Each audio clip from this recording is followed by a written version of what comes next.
আসসালামু আলাইকুম সম্মানিত ভিউয়ার, সম্মানিত শিক্ষক মণ্ডলী, কেমন আছেন আপনারা? নিশ্চয়ই ভালো আছেন। তো আজকে খুব গুরুত্বপূর্ণ একটা ভিডিও নিয়ে আসছি আপনাদের সামনে। এটা হলো জাতীয় শিক্ষাক্রম ও পাঠ্যপুস্তক বোর্ড কর্তৃক যে আমাদের এনসিটি বইগুলো আমাদের পিডিএফ আকারে দিচ্ছিল। আমরা ইচ্ছা করলে এখান থেকে ডাউনলোড করে নিয়ে আমরা আমাদের প্রয়োজনীয় কাজগুলো সারতে পারতাম, কিন্তু এখন আর এখান থেকে আমরা খুব ডাউনলোড করার লিমিট বা ডাউনলোড করতে পারছি না। আমরা যদি দেখি, এবার সিক্সের বইটা যদি আমি ডাউনলোড করি, সিক্সের যদি আমি কোনো একটা বই ডাউনলোড করি, মনে করেন যে বিজ্ঞানটা আমি ডাউনলোড করব,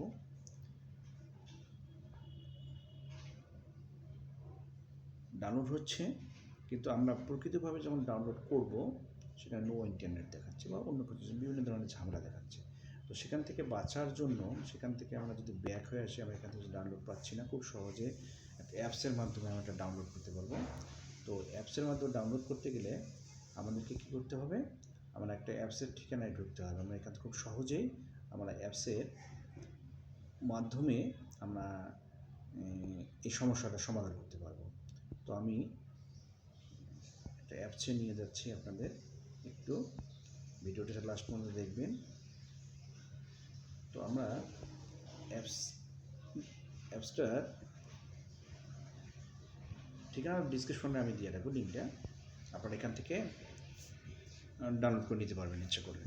তো অ্যাপসটা এরকম একটা অ্যাপস আসবে, গুগল প্লে স্টোরে এটা পাওয়া যাবে, যে এনসিটিভি পাঠ্যপুস্তক 2023। কিন্তু এখানে সমস্ত বই আমাদের মাধ্যমিক সেক্টরের, মাদ্রাসা সেক্টরের যাবতীয় বাংলা ভার্সন যত বই আছে সব বইগুলো এখান থেকে পাবো আমরা। তো এই বইটি, এই অ্যাপসটা থেকে আমরা যদি খুব সহজে, এই অ্যাপসটা থেকে যদি খুব সহজে আমরা বইগুলো পাই, তো চেষ্টা করব আমরা দেখি আসলে ভিতরে প্রবেশ করে আমি যদি অ্যাপসটা ইনস্টল করছি, আমি যদি আবার যদি অ্যাপসটাকে আমি ক্লিক করি, তাহলে আমাকে দেখাচ্ছে ওপেন হিসেবে। তো ওপেন হিসেবে যদি ওপেন করি আমি, এরকম একটা হোম পেজ চলে আসবে। এখান থেকে প্রথম শ্রেণী থেকে দ্বাদশ শ্রেণী পর্যন্ত পড়তে বই ক্লিক করি। এখানে যদি আমি ক্লিক করি তাহলে কিন্তু আমাদের কিছু অপশন চলে আসছে। প্রথম অপশনটা আছে প্রথম থেকে দশম শ্রেণী সকল বোর্ড বই 25, প্রাথমিক থেকে মাধ্যমিক স্কুল লেভেলে। পরেরটা আছে দেওয়া প্রাথমিক ও মাধ্যমিকের মাদ্রাসার বই, ইংলিশ ভার্সন সমস্ত দেওয়া আছে। তো আমরা যেটা প্রয়োজন, সে প্রয়োজনটা আমরা দেখি, যদি স্কুলের বই যদি আমরা দেখতে চাই, সমস্ত বই এখানে দেওয়া আছে 6 থেকে 10 পর্যন্ত। তো আমরা 6-এর একটা বই ডাউনলোড করি, দেখি আসলে 6-এর বই ক্লিক করলে 6-এর সমস্ত বইগুলো চলে আসতেছে। গণিত যে ডাউনলোড করি আমরা, ডাউনলোড এখানে অপশন হয়ে যাবে, কিছুক্ষণের মধ্যে এটা ডাউনলোড হয়ে যাবে। ডাউনলোড হয়ে যাওয়ার পর এটা অটোমেটিক ওপেন হবে। একটু অপেক্ষা করি আমরা। সমস্ত বইটা পিডিএফ আকারে ডাউনলোড হয়ে যাবে। ডাউনলোড হয়ে গেছে, আমরা বইটা দেখতে পাচ্ছি আমাদের সামনে, সমস্ত বইটা ডাউনলোড হয়ে গেছে। তো আমরা এখান থেকে আমরা আমাদের প্রয়োজনীয় যে কাজগুলো, সেই কাজগুলো আমরা সারতে পারবো। প্রয়োজনীয় যে কাজগুলো, সেই কাজগুলো আমরা এখান থেকে সারতে পারবো। তো এখান থেকে যদি আমরা ব্যাক করি, এখানে সমস্ত বইগুলো আছে, এই বইগুলো আমরা ডাউনলোড করতে পারবো। তো এই যে অ্যাপসটার একটা সুবিধা, সেটা হলো যে আমি কিছুক্ষণ আগে গণিত ডাউনলোড করছি, এই ডাউনলোড অপশনটা থেকে যাবে। আমি যদি এখন অফলাইনে চলে যাই, আমি নেট দিলাম না, তখন আমাদের এই গণিত যে বইটা, আমি যদি নেটটা অফ করে দিই, এখানে আমি তার আগে একটু দেখাতে যাচ্ছি যে এখানে সব ধরনের সব ক্লাসের বইগুলো পাচ্ছি আমরা, প্রথম থেকে দ্বাদশ শ্রেণী, অষ্টম শ্রেণীর সমস্ত বইগুলো এখানে, প্রত্যেক শ্রেণীর বইগুলো এখানে দেওয়া আছে।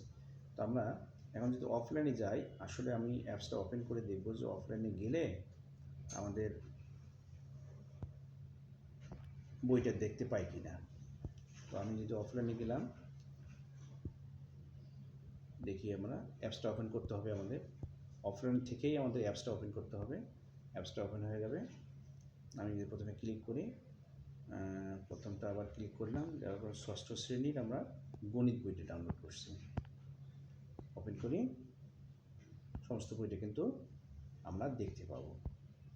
ষষ্ঠ শ্রেণীর সমস্ত বইটা। তো এভাবে প্রত্যেকটা বই যে শ্রেণীর, ওই শ্রেণীর প্রত্যেকটা বই যদি আমরা ডাউনলোড করি, অথবা ওই সাবজেক্টের টিচার যদি ওই বইটা ডাউনলোড করে এইভাবে যদি আমাদের শিশুদেরকে বা আমাদের ছাত্রছাত্রীদেরকে একটু সহায়তা করে বইটা পড়ার জন্য বা নিজে পড়তে, তাহলে এখান থেকে আমরা প্রত্যেকটা বই আমরা খুব ভালোভাবে আমরা নিতে পারবো এবং আমাদের ছাত্রছাত্রীদেরকে একটু হলেও সহায়তা করতে পারবো। যেহেতু আমাদের বই প্রিন্ট কপি আমরা পেতে অনেক দেরি হবে আমাদের, এখান থেকে আমাদের কাজগুলো আমরা খুব সুষ্ঠুভাবে সমাধান করতে পারবো। তো এইভাবে আমরা এই অ্যাপসটা ব্যবহার করে আমরা আমাদের ক্ষণিকের যে সমস্যাটা আছে সেই সমস্যাটা আমরা এখান থেকে দূর করতে পারবো। তো অ্যাপসটা ভিডিওর লিঙ্কটা আমি ভিডিও ডিসক্রিপশনে দিয়ে রাখবো। আমরা এখান থেকে ডাউনলোড করে নিয়ে আমাদের প্রয়োজনীয় কাজগুলো করে নেব। ধন্যবাদ সবাইকে এতক্ষণ ভিডিওটা দেখার জন্য।